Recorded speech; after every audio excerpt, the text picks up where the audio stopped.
세상이 험난하고 악이 흉흉하여서 의가 사라지고 악이 득세하여 의인들이 고통 중에 있어서 우리 앞에 선함이 없고 빛이 사라지는 것 같이 보일지라도 주 예수 그리스도께서 강림하시는 그때에 온전하고도 완전한 승리가 주를 믿고 따르는 주의 택한 백성들에게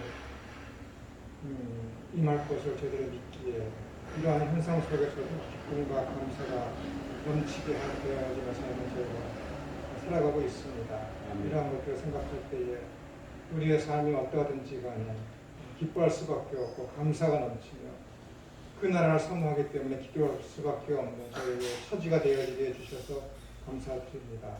오늘도 그 나라를 사모하며 그 나라가 속히 오기를 고대하는 가운데 이 자리에 모였고 그 나라의 현상이 어떠한 것인지를 알고 깨달아서 더욱더 차고 넘치는 충만한 기쁨과 감사가 넘치는 삶이 되어가고자 하는 귀한 시간 될 수 있도록 성령 하나님께서 진리와 생명과 길 대신 우리 주 예수 그리스도 말씀 되신 예수님을 온전히 깨달을 수 있는 귀한 시간이 될 수 있도록 성령 하나님께서 주장하여 주옵소서. 거룩하신 예수님의 이름으로 기도드리옵나이다. 아멘.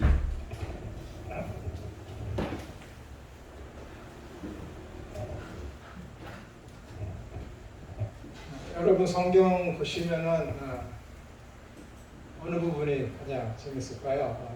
저는 오늘 좀 늘 집에서 나오는 시간은 일정한데 교통 상황에 따라서 20분도 더 일찍 왔다가 어떤 때는 20분 늦게 왔다가 그럽니다. 거리가 좀 있어갖고 저는 좀 일찍 와서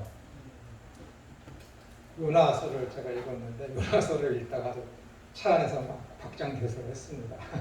웃기다고는 생각을 했는데 4장을 읽으면서 그냥 제가 박장대소를 했어요. 왜 그럴까? 저 교수가 지금 어떻게 정신낸 거 아닌가 생각할지 모르겠지만 하나님은 사람하고 대화할 때 당신이 택하신 자녀하고 1대1 대면으로 대화 나누실 때 굉장히 유연하신 분이에요. 유연하신 분. 저 같지가 않고 아주 굉장히 유연하신 분이에요. 이를테면은 하나님께서 소돔과 고모라를 멸하실 때 아브라함이 그러죠. 거기 의인이 있는데도 멸하시렵니까?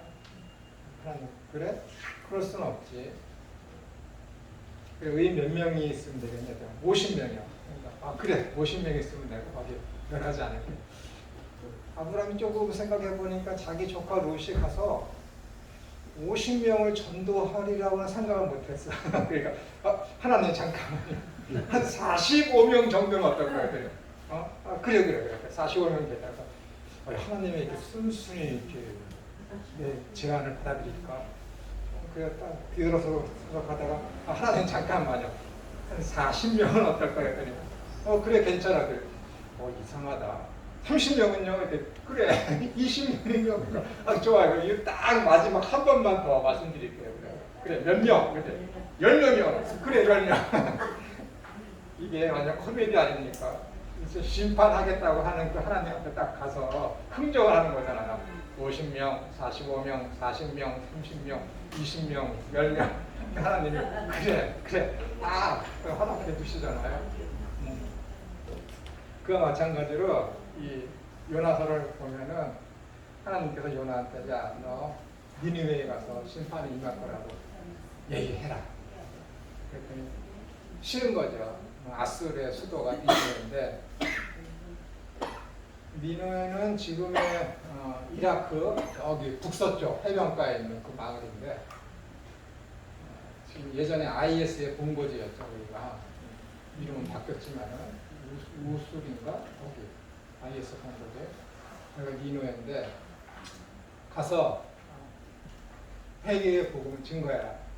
그랬더니 싫은 거죠. 이스라엘을 늘 괴롭히는 나라인데 그 나라에 가서 하나님의 복음을 증거하라고 그러니까 싫으니까는 다시스로 가는 배를 타고 다시스로 가잖아요. 근데 여러분께서 이제 시편이나 구약의 역대상이나 이사야서를 읽으시면은 이 다시스 배라는 이 용어가 무엇을 의미하는지 구속사적으로 보시면 알 거예요. 한편적인 예로 다시스의 배가 상징하는 것은 하나님을 거역한다라는 그 의미를 담고 있는 것이 다시스의 배예요. 이사야서 보시면 알아요. 그러니까는 다시스의 배라는 것은 네가 심판을 피할 수 있나 네가 한번 다시스의 배를 타고 가봐라. 그런 식으로다가 그래갖고 이제 다시스의 배는 심판을 상징하는데 요나는 그 의미를 몰랐겠죠. 그냥 배를 탔는데 그게 다시스의 배고 구속사적으로 봤을 때 그 다시스의 배가 하나님의 말씀에 대해서 거역한다는 의미를 가진 거니까.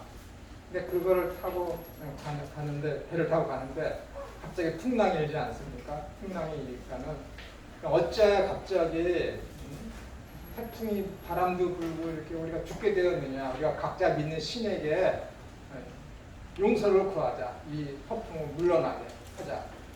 했는데도 그 폭풍이 멎어지지 않아요. 그러니까는 거기 한 사람이 야 그러면은 우리가 제비를 뽑자. 제비를 뽑았더니 요나가 뽑았죠. 그래서 요나가 그러죠. 그래 나를 죽여라.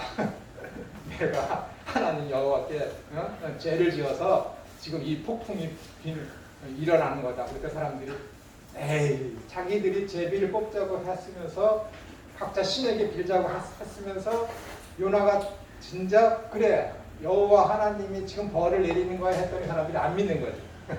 안 믿어. 1장에 보시면 그래. 안 믿어. 사람들이 안 믿어. 이거 어떻게 신이 풍랑을 일으켜서 우리를 죽게 하냐. 그러니까 안 죽여. 더 밀어보자 했는데 그 폭풍이 안 일어나. 그러니까 요나가 다시 한번 이야기하죠. 야 진짜야 내가 여호와의 말씀을 명령을 어겨서 지금 이 풍랑이 불어서 너희와 내가 지금 죽게 된 거니까는 빨리 나를 바다로 던져버려. 상상을 해보세요. 여러분이 신을 안 믿어요. 근데 만약 부처를 안 믿는다고 생각을 해보세요. 안 믿으니까. 야, 우리 중에 누군가가 죄를 지었기 때문에 그 자기가 믿는 신한테 죄를 지었기 때문에 그 신이 벌하는 걸 거야. 그런데 제비를 뽑았어요. 근데 삭가를 믿는 사람이 그 제비를 딱 뽑은 거야. 그 여러분 믿겠습니까? 못 믿지. 내가 만약에 부처를 믿는 사람이 제비를 뽑아서 그 사람을 던지면은 이 풍랑이 끊칠 거다. 그러면 내가 어떻게 되는 거야? 부처를 인정하는 거잖아요. 그렇죠? 부처를 인정하는 거잖아요. 그러니까 다른 신을 믿는 것들이 요나가 야 내가 믿는 신이 지금 여기 풍랑을 일으킨 거야 하는 것은 뭐예요? 그 말을 믿음과 동시에 여호와 하나님이 계시다는 것을 인정하는 것이니까는 그 배에 탄 사람들이 에이 그럴 리 없어 안 죽일래 그랬어요. 그랬더니 요나가 진짜 나야 나 때문이야 그랬더니 던져버렸더니 풍랑이 잔잔해지게 되는 그런 역사가 일어나잖아요. 벌써 여기서부터 조짐이 보이는 거야. 이 니느웨에 가면 어떤 역사가 일어나는지. 근데 니느웨에 딱 가서 그냥 뭐 뱃속에 있었고 회개를 기도를 드렸더니 3장에 딱 가죠. 그래서 복음을 증거했는데 그 니느웨가 엄청나게 큰 도시 아닙니까? 하나님께서 니느웨 사장에 가면 여기에 야 앞뒤 분간하지 못하는 미련한 놈 12만 명이 있다. 12만 명이 있고 수많은 짐승들이 있다라고 하지 않습니까? 12만 명. 그러니까 어른들만 숫자만 12만 명이니까 한 50만 명이 되겠죠. 그게 큰 도시였는데 그 도시가 얼마나 크냐면은 사흘 길을 돌아다녀야 그 니느웨를 다닐 수가 있는 거예요.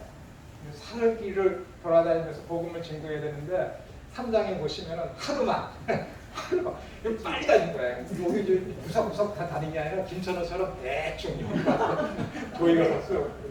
만약에 일본에 가서 복음을 증거한다 그러면 예수님 믿어라 안 믿으면 지옥 간다. 저기 가서 도쿄에 가서 예수님 믿어라 그래도 안 믿으면 지옥 간다. 저기 오사카에 가고 너희들 예수님 믿어라 안 믿으면 너희 지옥 간다. 후쿠오카에 가고 너희들 예수님 믿어라 안 믿으면 그래도 심판받는다. 대충 정확하 대충 사흘 동안 돌아다녀서 증거해야 되는 말씀을 하루 만에 다 전했다는 걸 보면 3장에 보시면. 근데 어떤 일이 일어나요? 그들이 회개를 하잖아요.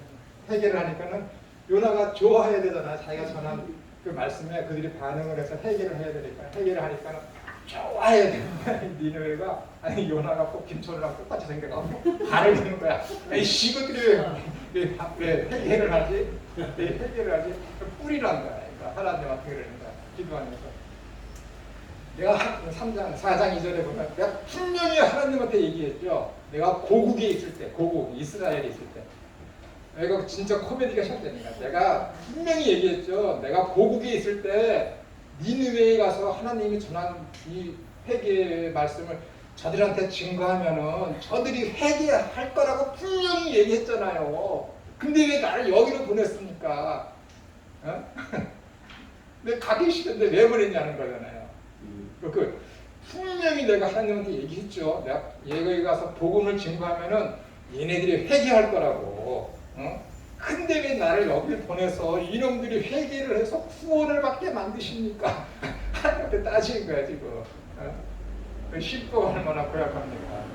말씀을 억지로 증거하고 고기 뱃속에서 사흘 동안에 그러한 일을 행하면서 당하면서 회개를 한 자가 정작 자기의 뜻과 맞지 않고 하나님의 뜻이 이루어지니까 자기의 뜻과 맞지 않은 하나님의 뜻이 이루어지니까 뭐라 그래? 차라리 날 죽여라. 하나님은 그러잖아요. 대체인 거야. 대체가 하나님 나 죽이세요. 어떻게 이놈들과 회개하게 만듭니까? 완전 코미디잖아요. 하나님이 박명골 만들고 보여주시면서 내가 너희도 아끼는데 이 사람들을 내가 박명골도 아끼는데 내가 사람을 아끼는 게 합당하지 않냐. 그걸 이해시키지 않습니까? 이거 보면서 하나님의 어떤 절대 주권 속에 선택하심을 제가 봅니다. 인간의 생각과 하나님의 생각을 다르고 하나님의 절대 주권하에 하나님께서 구원할 자를 선택하시는 거야. 택하시는 거잖아요. 얼마나 위대합니까? 내 편에서는 저놈이 죽어야 될 놈인데 하나님 편에서는 불쌍히 여기셔서 그를 택하셔서 구원할 자로 여기시는 거. 하나님의 생각하고 내 생각하고 다르면 내가 얼마나 멍청하고 못됐는지를 알지만은 오늘 차에서 잠깐 10분 동안 이 요나서를 읽으면서 깔깔대고 닭장 대수하면서 웃었습니다. 요나의 모습에서 내 모습이 딱 이렇게 얹혀지면서 야 진짜 김천우 못됐다. 그는 못됐다. 그러는 거니까 내 뜻에 맞지 않을 때는 하나님의 뜻이라고 믿지라도 그게 분이 나죠.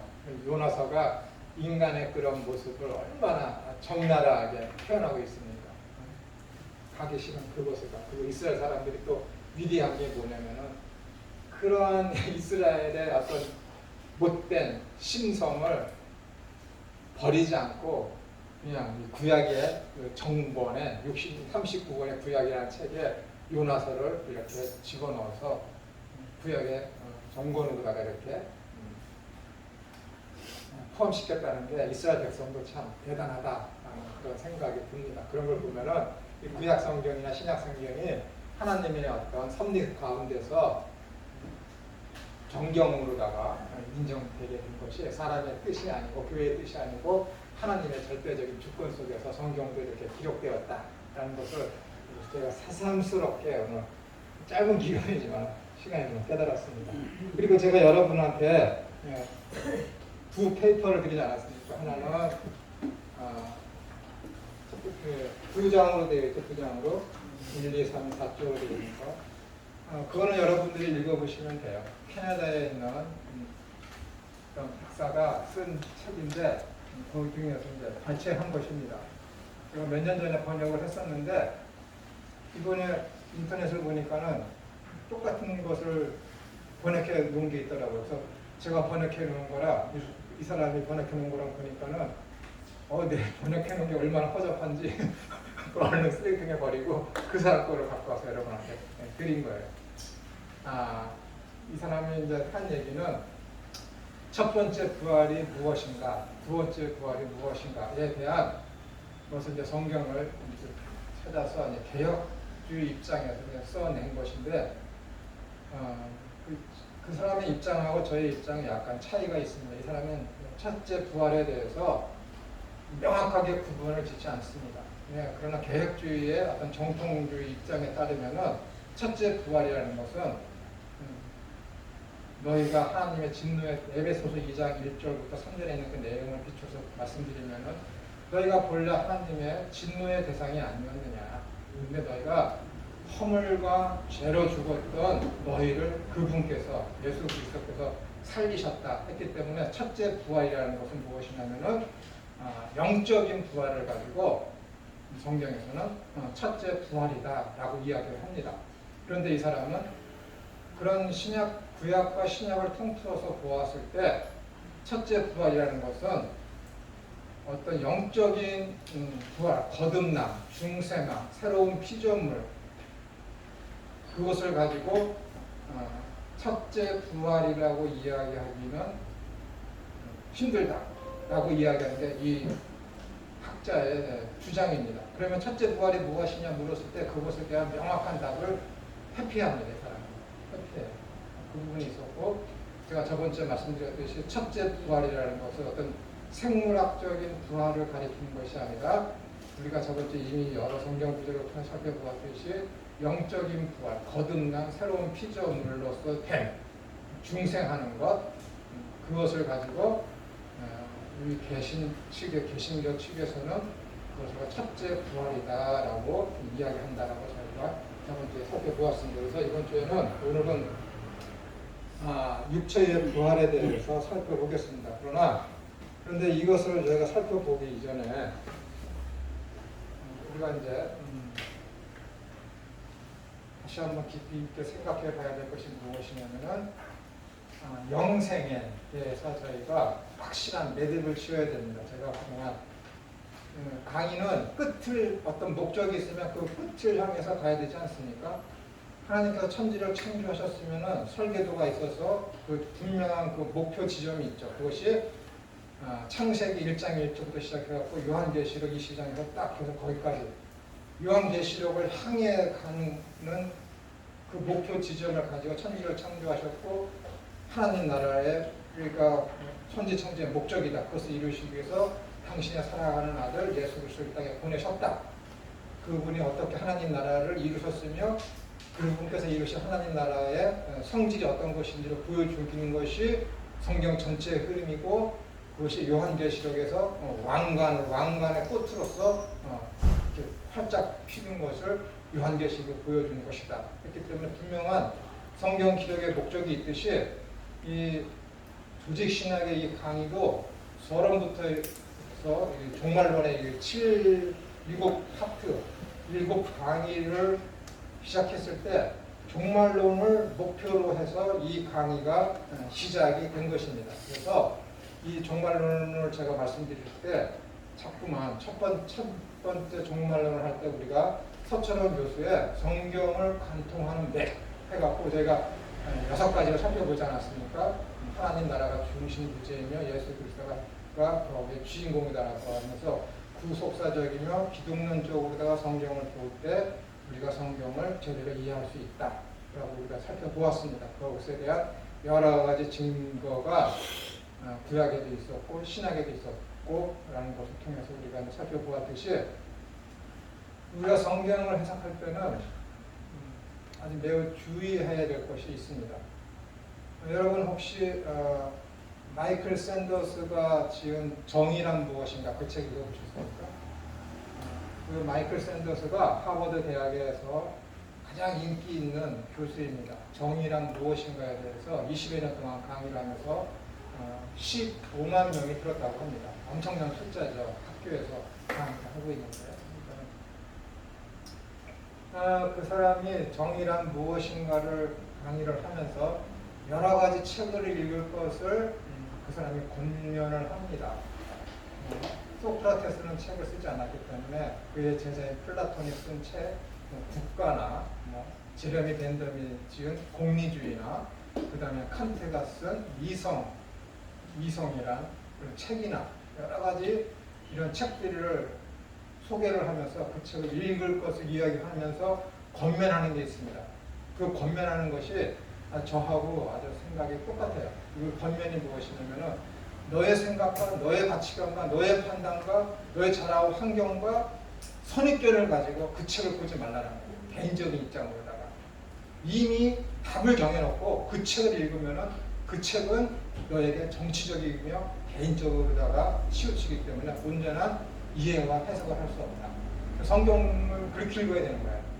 여러분의 생각과 여러분의 판단과 여러분의 가치관과 여러분의 자라온 환경 그런 것들을 성경에 대입해서 감정적이며 이성적으로다가 그 성경을 보시게 되면은 이 성경은 다분히 성경이 성경을 해석하는 것이 아니라 성경은 개인적인 것을 개인적인 책으로다가 전락해 버리기 때문에 성경을 읽을 때 답을 정해놓고 성경을 보시면 절대 안 됩니다.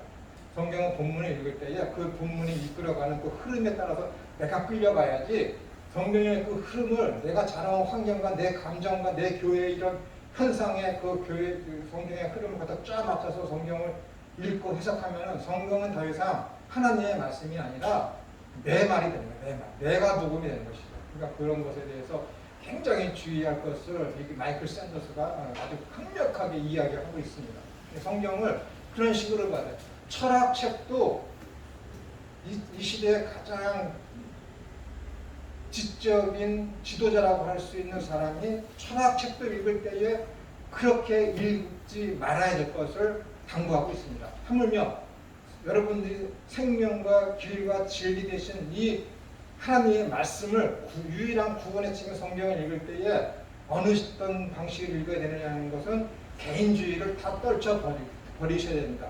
그것의 유일한 방법이 무엇이냐면은 저번에 우리가 첫 번째 말씀드렸던 성경의 흐름은 이것이다 라는 거예요. 그것이 뭐라고요? 성경은 하나님 나라가 중심 주제이며 그 하나님 나라를 이루시기 위해서 이 땅에 오신 예수 그리스도가 주인공이시다. 이 흐름, 이 맥락에서 벗어나면 안 돼요.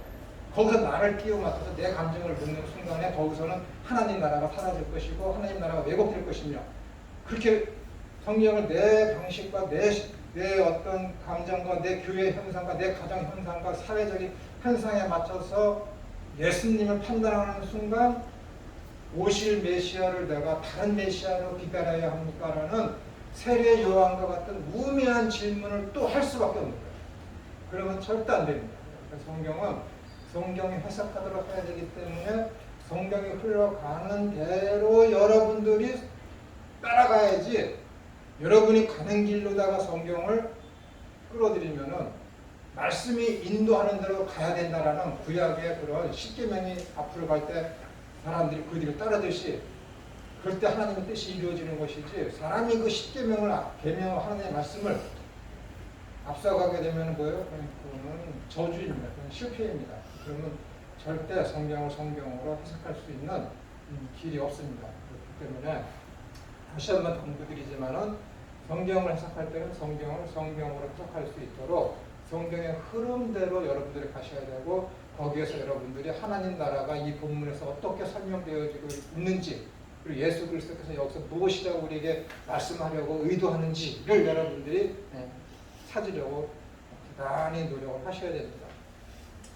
성경은 영생을 주시기 위해서 기록된 책입니다. 그 영생을 어떻게 얻는지 즉 다른 말로 하면은 구원을 이루는 유일한 책이라고 했으니 이 성경은 어떻게 하면 구원을 이루는지 그리고 그 구원이 무엇인지에 대해서 기록된 것이 성경입니다. 그런데 디모데후서 3장 15절에 보면은 뭐예요? 성경은 구원에 이르는 유일한 책이라고 했습니다. 그러니까 영생이란 구원이란 거듭남이란 새로운 피조물이란 다 똑같은 말입니다. 똑같은 말이에요. 서로 다른 말이에요. 그러니까 요한은 헬라인을 대상으로 해서 썼기 때문에 그들이 이해할 수 있는 구원에 대한 다른 용어를 선택한 것이 뭐예요? 중생, 거듭남, 위로부터 다시 태어남이라는 말을 쓴 거예요. 근데 이 사도 바울은 헬라인에게는 헬라인에게 필요한 말을, 유대인에게는 유대인에게 필요한 말을, 다른 이방인에게는 다른 이방인에게 필요한 언어를 썼기 때문에 다른 방식으로 다 썼기 때문에 복음을 증거할 때 어떻게 했어요? 가난한 자에게는 내가 가난한 자처럼 지식 있는 자에게는 내가 지식 있는 자처럼 타민족에 있는 사람이면 내가 타민족에 있는 사람인 것처럼 해갖고 복음을 증거했다고 하지 않았습니까? 그랬기 때문에 사도 바울이 쓴 서신서에는 구원이라는 이 용어가 아주 다양한 언어로다가 나오는 거야. 다시 나오는 거야. 그러니까 죽었다가 살아난 거, 죽으면서 생명으로 옮겨진 거 구원을 가지고 그 다음에 거듭남, 그 다음에 거듭남은 아니고 그 다음에 새로운 피조물 그런 용어를 쓰면서 구원이 무엇인지에 대해서 자기가 전하는 이방인에게 아주 이해하기 쉽도록 구원에 대한 설명을 그렇게 해놨기 때문에 다양한 용어로다가 구원이라는 이 말이 영생이라는 말이 우리 성경에 나타나고 있는 것입니다. 그런데 이 사도 요한은 이 구원에 대해서 거듭남 또 이 거듭난 사람이 갖게 되는 것을 무엇이라고 그랬냐면 영생이라고 했습니다. 영생. 근데 요한복음 13장인가요? 거기에 보시면은 17장, 18장인가? 거기에 보시면은 나사렛이 죽을 때, 나사로가 죽을 때 무릇 살아서 믿는 자는 죽지 아니하고 죽어서 믿는 자는 다시 살아나서 영원히 살리라 라는 그런 말씀을 하셨고, 그다음에 17장에서는 영생이라는 것에 대해서 정확히 예수님께서 정의하신 내용을 거기에 기록해 놓았습니다. 3절이죠. 17장 3절에 보면 영생은 하나님과 그가 보내신 아들을 아는 것이다. 그것을 가지고 영생이다라고 아주 명확하게 선포하시고 정의하셔서 성경에 기록하셨습니다. 영생이라는 것이 무엇이라고요? 하나님과 그분께서 보내신 아들을 아는 것. 그 아는 것이 뭐라 그랬어요? 그분을 체험적으로 해서 모든 것을 모르는 것이 아니라 체험적으로 알게 되는 것. 그러니까 이 아는 것이라는 것은 지식적으로 머릿속에만 있는 것이 아니라 몸소 체득되어진 체험적으로 체득된 지식을 가지고 안다, 야다, 기노스코다 그렇게 성경에서는 이야기하고 있습니다. 그러니까는 이 영생이라는 것은 믿음으로 말미암아 받은 선물을 가지고 영생이라는 것, 새로운 삶. 요한복음 3장에서 니고데모와의 대화를 통해서 사람이 뱃속에 들어갔다가 다시 태어나느냐는 그런 우미한 질문에 대해서 예수님께서 거듭난다라는 것은 위로부터 다시 태어난다라는 것이다 라는 것. 예수님을 믿으면 자기 자신을 믿으면은 구원을 얻는 것을 가지고 거듭남이다. 그리고 그 거듭남이 뭐라고요? 요한복음 10장에 와서는 영생을 받은 것을 가지고 거듭남이다 그랬습니다. 그러면은 영생이라는 것이 무엇입니까? 영원히 죽지 않는 생명이에요. 다른 말로는 영원히 죽지 않는 삶, 영원히 죽지 않는 삶. 근데 그 영생을 죽어서 살아가는 삶이 아니라 예수님은 분명히 뭐라고 그랬냐면 이 땅에서 하나님을 아는 것과 그분이 보내신 아들, 자기 자신을 아는 것, 그것이 영생이다. 근데 제자들에 대해서 뭐예요? 이 제자들이 내가 하나님을 아는 것과 같이 이 제자들이 나를 압니다 라고 얘기해요. 나를 본 자가 하나님을 본 자다. 나를 아는 자가 하나님을 안 자다. 그러니까 제자들이 어떻게 되는 거예요? 예수님을 안다고 했으니까 하나님을 아는 것이죠. 그 제자들이 뭐예요? 하나님을 알고 하나님께서 보내신 아들이신 예수 그리스도 당신을 제자들이 알고 있기 때문에 그럼 이 제자들은 지금 그 상태가 어떻게 된 거예요? 영생을 소유한 자라는 얘기예요. 영생을 소유한 자. 이미 그들은 영생을 소유한 자예요. 이미 그들은 영생의 삶을 살고 있어요. 영생의 삶. 그러면은 이 말씀을 에베소서 2장의 말씀에 비추어 봤을 때 본래 우리는 하나님의 진노의 대상이었고 죄와 허물로 죽었어요. 죽은 존재라니까. 그런데 하나님께서 예수 그리스도를 보내주시는 말미암아 그들에게 복음을 증거해서 그들이 예수님을 알고 하나님을 알게 됐어요. 그런데 예수님이 그것을 가지고 뭐라고? 영생을 살아가는 자라고 선포를 하셨다니까. 영생. 그것을 가지고 뭐라고 하는 거예요? 이미 죽었어요. 우리는. 죄와 허물로 죽었다니까. 성경에 분명히 로마서 3장 23절에 있는 말씀대로 죄의 삭은 사망이라. 이미 죄였기 때문에 우리들은 다 죽었어. 근데 죄와 허물로 죽었는데 예수님께서 이 땅에 오심으로 말미암아 복음을 증거해서 예수님을 믿고 하나님을 믿게 되었으니까는 그들에게 영생이 주어진 거예요. 죽었던 자인데 예수님께서 영생 믿음을 선물로 주셔서 영생을 그들에게 준 거예요. 근데 그들은 이제 어떻게 되는 거예요?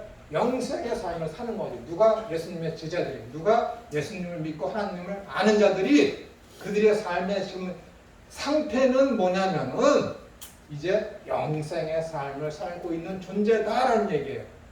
죽음에서 어떻게 된 거예요? 영생으로 옮겨졌지. 그래서 그것을 가지고 첫째 부활이다 그러는 거예요. 첫째 부활이다. 그럼 보세요. 이제 처음으로 가셔야 돼요. 여러분들이 오늘은 고생을 하실 수도 있어요.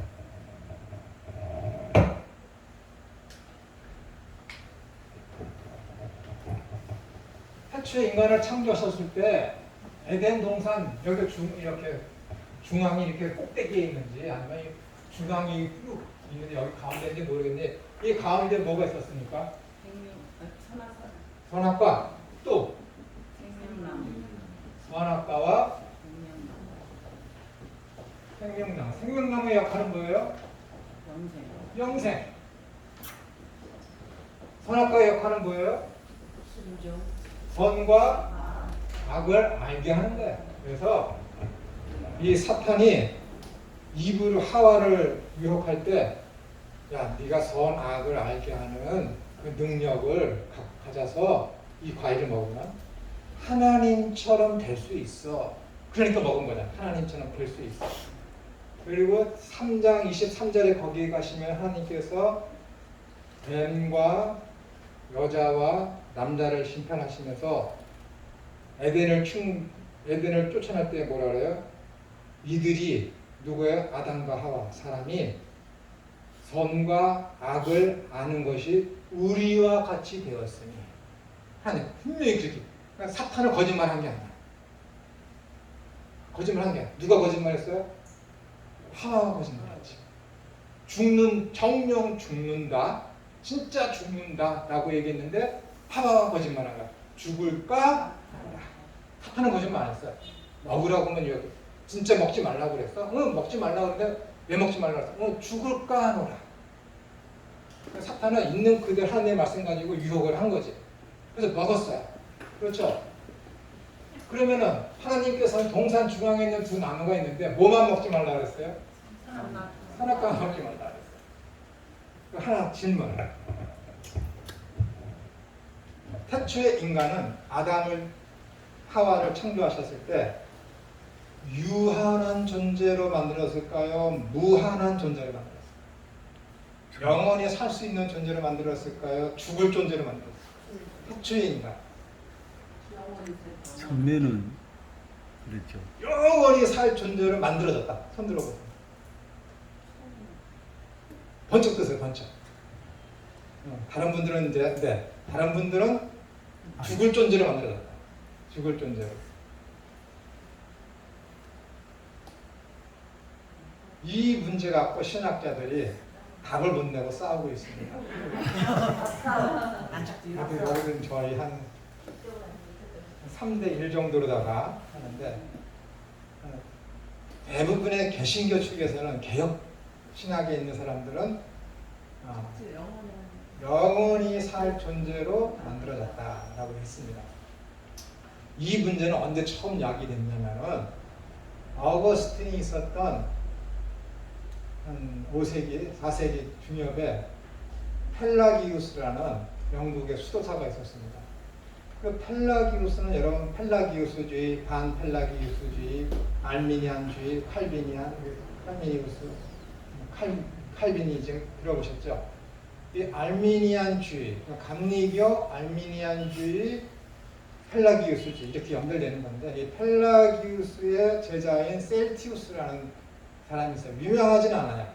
근데 그 셀티우스가 그때까지 전 세계 기독교에 보편화된 인간의 그런 능력이라는 것은 무한한 존재로 창조되었는데 죄를 범함으로 말미암아 죽을 수밖에 없는 존재로 전락했다. 이게 정설이었어요. 근데 이 펠라기우스로 인간은 스스로 공덕을 쌓아서 스스로를 구원할 수 있습니다. 라고 주장했던 이 펠라기우스의 제자인 셀티우스가 더 나아간 거예요. 인간은 원래 죽을 존재, 유한한 존재로 하나님이 창조하셨습니다. 라고 얘기했어요. 그때부터 이게 이제 논쟁이 시작된 거예요.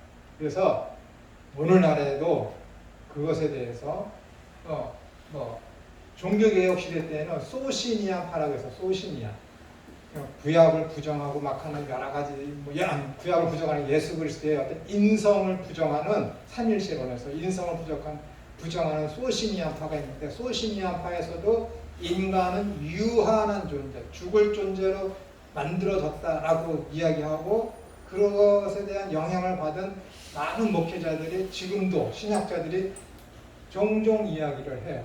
그러면은 한 많게는 90대 10 정도 아주 미묘한 음성으로다가 인간은 유한한 존재로 만들어졌다 라고 주장을 합니다. 대부분의 학자들은 인간은 무한한 존재로 만들어졌다 라고 얘기해요. 그 죄를 범함으로 말미암아 선악과를 먹음으로 말미암아 그때에 비로소 죽게 되었다. 왜? 창세기 2장 17절에서 야 동산 중앙에 있는 실과는 먹지 마라. 근데 그것을 먹는 날에 너희가 정령 죽으리라. 동산에 있는 모든 실과는 내가 임의로 먹을 수 있어. 임의로. 자유롭게 먹을 수 있어. 라고 얘기했어요. 근데 내가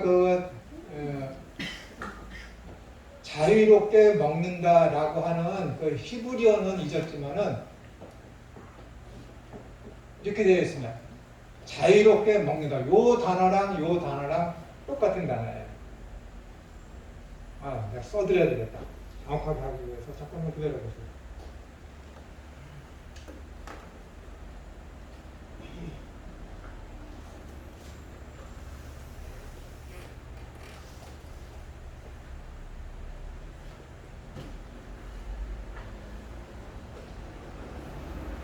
번역하는 사람들이 왜 그렇게 번역을 했는지 성경은요 다수사본하고 소수사본이 있습니다. 다수사본이라는 것은 뭐냐면은 어떤 성경에 책이 있으면은 많은 사본, 그러니까 그 책을 보고 베낀 것을 가지고 사본이라 하잖아요. 많은 부류들이 따라서 한 것을 가지고 다수사본이라고 해요. 만약에 창세기 1장 1절부터 16절까지 있는 본문이 있어요. 어떤 것도 또 창세기 1장 1절부터 16절 있는 책이 있어. 근데 A라는 지역에서 있는 요 사본하고 B라는 지역에서 발견된 요 사본이 안에 있는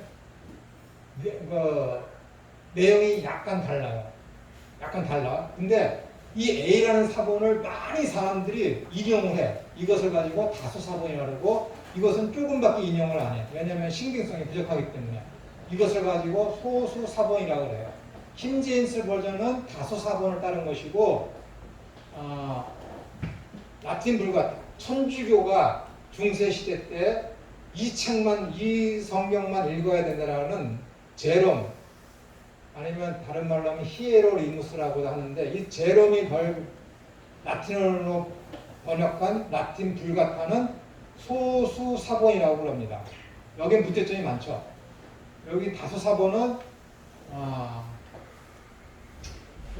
들어보셨는지 모르겠지만 이것까지 말씀드려야 되나요? 비잔틴 사본을 가지고 다수사본이라고 해요. 비잔틴 사본은 킹제임스 버전이 여기를 따라온 것이고 소수 사본은 알렉산드리아 사본이라고 지금 로만 카톨릭이 있는 바티칸 사본이라고 합니다. 바티칸 사본. 바티칸들이 이것을 많이 따라서 하고 있죠. 이 소수 사본하고 다수 사본이 있는데 제가 여러분들에게 말씀드리는 것은 다수 사본을 따라서 말씀을 드리는 거예요. 다수 사본. 제가 하는 모든 성경의 번역은 다 다수 사본이에요. 왜냐하면 그것이 개역 측에서 따르고 있는 성경이기 때문에 그렇습니다. 여러분들 히브리어 성경책이라 헬라 성경책이 다 좋은 게 아니에요. 이것이 다수 사본 계열칙을 따랐는지 소수 사본 계열칙을 따라서 했는지를 여러분 따져보셔야 돼요. 그러니까 여러분들이 성경 해석학을 공부하실 때 이러한 것들에 대한 강의를 들으셔야 되는 거예요. 소수 사본, 다수 사본 이런 것에 대해서.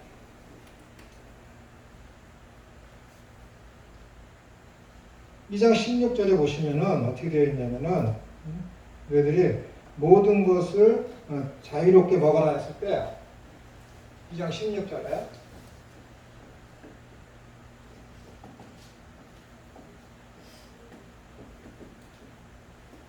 이렇게 되어 있습니다. 똑같이 여기가 아칼. 먹고 먹어라는 뜻이에요. 먹고 먹어라. 근데 영어를 번역하는 사람들이 이거를 먹고 먹어라, 충만히 먹으라는 거구나, 자유롭게 먹으라는 거구나 해서 이것을 이제 앞에 있는 이 아카를 먹으라는 단어를 풀이라고 했죠. 그럼 뒤에 보면은 야 너희들이 동산에 있는 모든 식물은 내 임의대로 마음껏 먹어. 근데 동산 중앙에 있는 선악을 알게 하는 나무는 먹지 마라. 먹는 날에는 진짜 죽는다. 진짜 죽는다. 그러면은 진짜 죽는다라는 것은 타무트라. 타무트. 무트. 근데 여기에 타가 붙죠. 타라는 것은 이제 정관사예요. 정관사. 죽고 죽는다. 먹고 먹는다. 근데 여기서는 이것을 먹고 먹어라를 자유롭게 임의대로 먹어라, 자유롭게 먹어라 라고 했고, 여기서는 뭐예요? 똑같이 방식을 똑같이 했어요. 동사를 반복해서 썼다고. 여기도 반복해서 쓰고, 여기도 무트 타무트라고 했는데 여기서는 죽고 죽는다는 것을 정령 죽는다 이렇게 번역을 했죠. 정령 죽는다. 너 확실히 죽는다. 확실히 진짜 죽는다. 여러분들 죽음이 뭔지 아시죠? 어떻게 아세요? 경험은 못 해봤지만은 주변에서 역사적으로 죽음을 너무 많이 봤잖아. 전쟁을 통해서, 교통사고를 통해서, 자연사를 통해서.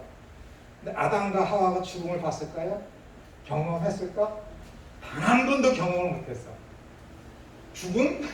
죽음이 뭐야? 경험 못 해봤는데. 전혀.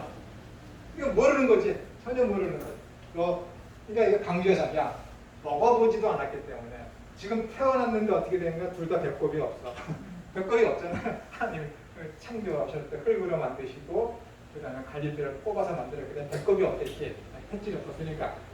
근데 먹어보지도 못했는데 야, 너 먹고 먹어. 마음대로 네 마음껏 먹어. 그러니까 이거 다른 말로 하면 충분히 먹어라. 아니 만족하게 먹어라. 그러는 거야. 여기서 나온 말이 뭐예요? 자유야, 자유. 여기서 부족함이 없는 거, 충만한 거, 결핍이 없는 거, 아주 만족한 거, 그걸 가지고 자유라고 합니다. 그게 자유지. 야, 천우야, 너 저기 가서 저거 있지? 너 저거 네 마음껏 먹어. 아니면 야, 너 저기 가서 저거 네가 자유롭게 먹어. 그건 무슨 말이에요? 조금만 먹어요? 아니죠? 마음껏 먹어. 마음껏 먹어. 자유롭게 먹으라는 건 마음껏, 충만히, 부족함이 없이 만족할 때까지. 자유라는 것은 내가 만족할 때까지 하는 거야. 부족함이 없이 충만하게 되는 거야. 그게 자유라니까. 자유라는 개념이 그게 얼마나 좋습니까? 먹어도 마음껏 먹고, 생각도 내 마음대로 상상하고, 내 마음대로 해. 행동도 내 마음대로 하는 거야. 내 마음대로. 먹고 먹으라는 거야. 자유롭게 먹으라는 거야. 근데 하나님께서 제한을 두셨지. 갑자기. 요거 하나는 봅시다. 앞에서 야, 말이 안 된다. 마음껏 먹어. 이 자유스럽게 마음껏 먹어. 이 충만한 대로 우리 너 만족시킬 수 있는 만큼 이 마음껏 해라. 근데 하나님께서 딱 하나만 하지 마. 어떻게 된 거야? 이게 깨진 거지. 아칼, 파, 이게 깨진 거야. 바로 깨진 거야. 먹으면은 무트타무트한다. 정령 죽여버린다. 이게 무슨 자유야? 이게 무슨 자유야? 이게 무슨 네 마음껏 먹으라는 거야. 진정한 자유는 뭐예요? 테두리 안에서. 테두리 안에서. 이 바깥 나가는 것은 뭐라 그래 우리들이? 방종이라고 하는 거야. 그래서 방종. 자유라는 것은 어떤 규범 안에서 내 마음대로 하는 걸 자유라는 거야. 진리가 너희를 자유케 하리라. 그게 뭐예요? 진리이신 예수님께서 너희를 죄에서 해방해서 너희를 자유케 한다는 거예요. 그러니까 자유라는 것은 개념이 뭐예요? 해방이에요. 해방이라는 것은 뭐예요? 속박에서부터 풀려나는 것을 해방이라고 해요. 이것이 성경적인 개념이라고. 그래서 너희들 임의대로 마음대로 먹는데 요거 하나만 지켜. 그래서 무트타무트라는 거예요. 근데 여기서 뭐야? 네 마음껏, 네 부족함이 없이 네가 만족할 때까지 먹는 것. 그게 자유야. 결핍이 없는 게 자유라니까요. 결핍이 없는 게. 근데 어떻게 되는 거야? 먹었어. 먹었어. 하나님이 행하지 말라는 것을 먹었어. 그때부터 찾아오는 게 뭐예요? 엉겅퀴가 나와요. 수고한 만큼 결실이 안 맺어져. 이때부터 찾아오는 게 뭐라고? 결핍이라니까. 결핍. 막히는 거야. 내가 노력한 만큼 되어지지 않는 게 죽음이라니까요. 여러분, 그러니까는 죽음이라는 것은 히브리적 개념이라는 것은 무엇이냐면은 결핍이에요. 부족함. 성경적인 개념에서 죽음이라는 것은 충만하지 않은 모든 것을 가지고 죽음이라고 하는 거예요. 그래서 죽음을 정복하신 예수님을 믿으면 어떻게 되는가? 영생. 죽음이라는 것은 뭐야? 살다가 끝나는 거잖아. 결핍이잖아. 그죠? 영생은 뭐야? 살다가 끊겨요? 계속 사는 거야. 충만한 거야. 만족하는 거야. 그냥. 부족함 없는 거야. 그게 자유고 그게 영생이라니까요. 근데 하나님께서 야, 다 먹는데 선악과는 먹지 마. 근데 왜 같은 동산 중앙에 생명나무를 두셨는데 이것에 대해서는 명령을 안 하셨을까? 먹지 말라고 안 했으니까 어떻게 되는 거예요? 먹어도 되지. 인간에게 하나님께서 자유의지를 주셨어요. 자유가 뭐라고요? 내 마음껏 하는 거예요. 내 마음껏. 동산 중앙에 먹지 말라고 하는 선악과도 있었고 생명나무도 있었어요. 나는 하나님의 형상을 따라 피조되었기 때문에 인격이 있어. 자유가 있다니까, 자유의지가 있다니까는 내가 선택할 권리가 있어. 내가 만약에 아담이었어. 뭘 먹었을까? 영생? 생명나무? 만약에 아담이 하와가 생명나무를 먹었다고 쳐봐요. 그러면 우리는 없는 거예요. 근데 어떻게 되는 거예요? 인간이라는 것은 이 자유라는 것이 뭐예요? 자기 만족을 위해서 사용하는 것이 뭐라? 자유가 뭐라 그랬어요? 내 만족을 채우는 거라니까. 내 마음껏 하는 거라니까. 내 마음껏 하고 싶겠지. 하나님의 구애를 받지 않아요. 그래서 하나님께서 만약에 야 너희가 동산 중앙에 선과 악을 알게 하는 나무와 생명나무가 있다. 영생하는 생명나무. 이 두 나무 중에 하나라도 먹으면 죽어. 그럼 말이 안 돼. 말이 안 되지. 보세요. 선악과를 먹으면 정령 죽어요. 영생을 주는 저 나무, 생명나무를 먹으면 너 진짜 죽는다. 말 됩니까? 말이 안 되지. 먹으면 영생하는데 어떻게 죽어? 그죠? 먹으면 영생해. 먹는 순간 영생해. 그게 그 생명나무는 뭐라고요? 영생을 주는 생명나무라고 그랬잖아요. 그러니까 거기에 대해서 명령하실 필요가 없는 거예요. 명령하면 앞뒤가 안 맞아. 너 저거 영생을 주는 나무 먹으면 너 죽어. 말이 됩니까? 먹으면 영원히 사는 건데. 그러니까 명령을 안 하죠. 어떡하나 보는 것이. 왜? 그에게 자유가 주어졌으니까. 근데 인간이라는 것이 어떻게 되는 거예요? 크라. 그럼 여기를 보세요. 왜 하나님께서 그들이 죄를 지었을 때 저들이 이 에덴에서 쫓아내서 에덴의 두 그룹, 그러니까 두 그룹이라는 것은 천사를 얘기하는 거죠.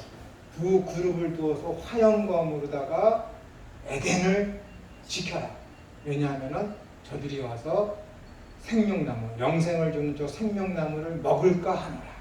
먹지 못하게 하기 위해서 천사 두 그룹을 줘서 거기를 화영검을 가지고 지키게 하신 것이잖아요.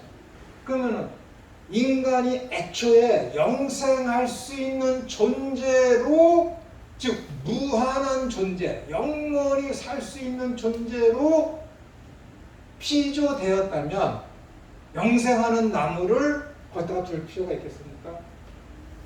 둘 필요가 없어요. 둘 필요가 없지. 말이 안 되잖아요. 그 두 나무를 두고서 선악과와 영생하는 나무를 두면서 인간을 창조하실 때 유한한 무한한 존재로 창조했다면은 그 생명 영원히 살 수 있는 생명나무를 거기다가 만들어 놓으실 필요가 없죠. 유한한 말씀입니다. 유한한 말씀. 하나님은 인간에게 이러한 자유를 주십니다. 영생할 수 있는 나무 먹지 말라고 말씀하셨어요. 오로지 하나, 선, 악. 근데 하나님께서 천지를 창조하실 때 이사야서 41장에 있는 말씀대로 야, 내가 태초부터 우리나라 성경은 시작부터라고 되어 있지만 원어는 태초부터예요. 태초부터 시말, 종말을 너희에게 말하지 아니하였느냐라고 이야기합니다. 그래서 어떤 신학자의 이야기 말대로 종말이 창조를 앞선다는 말이 거기서 나와요. 종말이. 근데 다른 말로 하면 뭐냐면 여러분 집 지을 때 청사진 설계도 만들잖아요. 이거 다른 말로 하면은 지금 이 건물보다 뭐가 앞선 거예요? 설계도가 앞선다. 그 말이에요.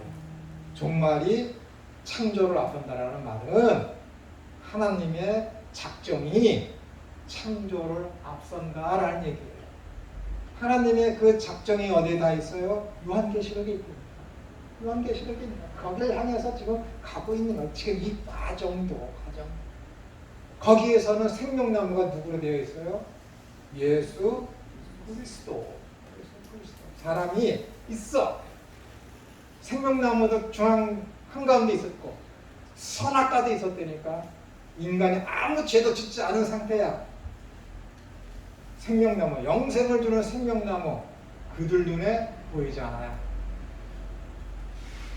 2000년 전에 예수님께서 이 땅에 오셨어요. 빛으로 오셨어. 근데 우리나라 성경에 뭐라고 했어요? 빛이 왔으되 어두움이 깨닫지 못하더라. 그래 했죠. 못 알아보는 거야.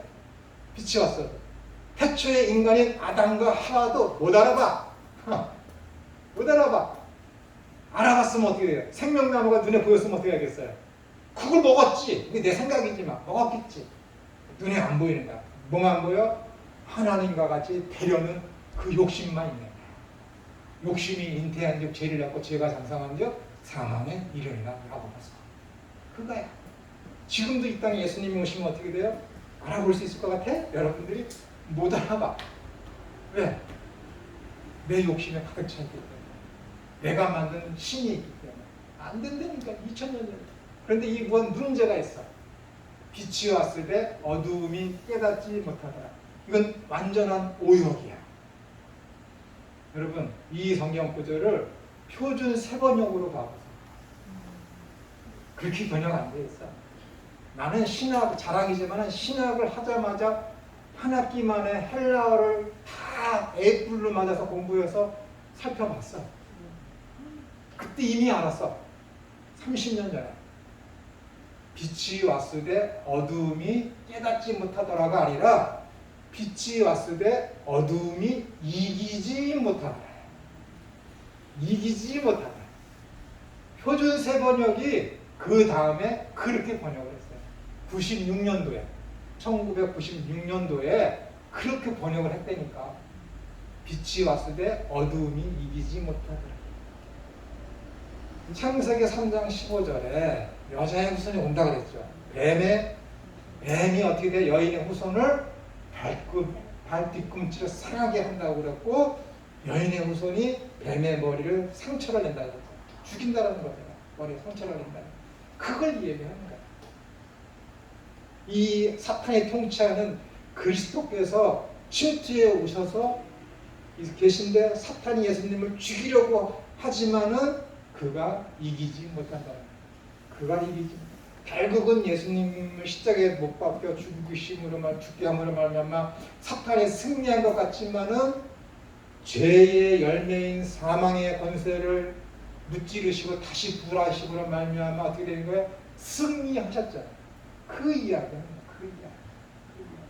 생명나무는 뭘 가리키는 거예요? 예수 그리스도예요.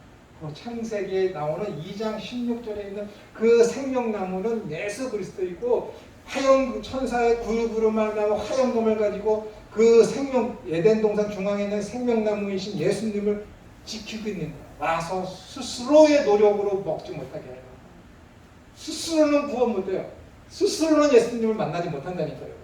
그거 얘기하는 거야, 성경이에요. 성경. 그래서 내가 오늘 다시스에 있는 그 니느웨로 가는 요나 얘기를 했냐면은 이 니느웨를 구원해 주는 누가 좋아합니까? 김천호는 일본 구원받는 거 싫어요. 태풍이 우리나라에 이렇게 오다가 일본에 빠지면은 와 좋다 그런 놈이 나라고. 그런 못된 놈이라고. 일본에 가서도 내가 열흘 있으면서 복음 증거하라고 그러는데 학생들 모아놓고 대충 강의하고 온 놈이 나라고. 우리 나라. 그런 놈이라고. 근데 왜 그들을 구원받습니까? 하나님이 선택했기 때문에. 택해서 니느웨를 구원하시기로 하나님이 작정했기 때문에 그들을 선택해서 그들이 구원받는 거예요, 여러분. 구원받는 거예요. 여러분, 이 생명나무이신 이 예수님은 아무나 접근하지 못하도록 그룹이 화영검을 가지고 지키고 있었어요. 함부로 오면 죽여. 하나님께서 시켜서. 함부로 지성소에 들어오면 어떻게 되는 거예요? 죽어. 출애굽기 20, 조금 길어졌는데 출애굽기 25장에 보면 어떻게 돼요? 거기 성막에 있고 거기 지성소가 있으면 지성소 안에 뭐가 있습니까? 괴가 있잖아. 그 괴를 누가 지켜요? 조각을 했지. 어떤 조각? 그 두 그룹을 조각을 해서 지키게 만들잖아요. 똑같은 거예요, 여러분. 생명나무이신 예수님을 지키시기 위해서 에덴 동산에 아무나 못 들어오도록 하나님께서 그룹을 지어서 화영경으로 지키게 하신 것과 출애굽기 25장에서 그 지성소 안에 있는 말씀이신 예수님을 지키시기 위해서 함부로 들어올 수 없도록 명령을 내려서 이 칸막이를 쳐놓고 거기에 두 그룹을 조각을 해놓으셔서 화영검으로다가 지키게 하시는 거예요. 얼마나 똑같습니까? 그리고 그것을 가지고 요한계시록에 가서 뭐예요? 생명나무의 열매를 너희가 마음껏 먹는다라고 해요. 누구 때문에? 예수 그리스도께서. 예수 그리스도께서는 생명나무에 접근할 수 있도록 길을 터놓으신 어린 양이시면서 동시에 뭐예요? 생명나무이십니다. 생명나무.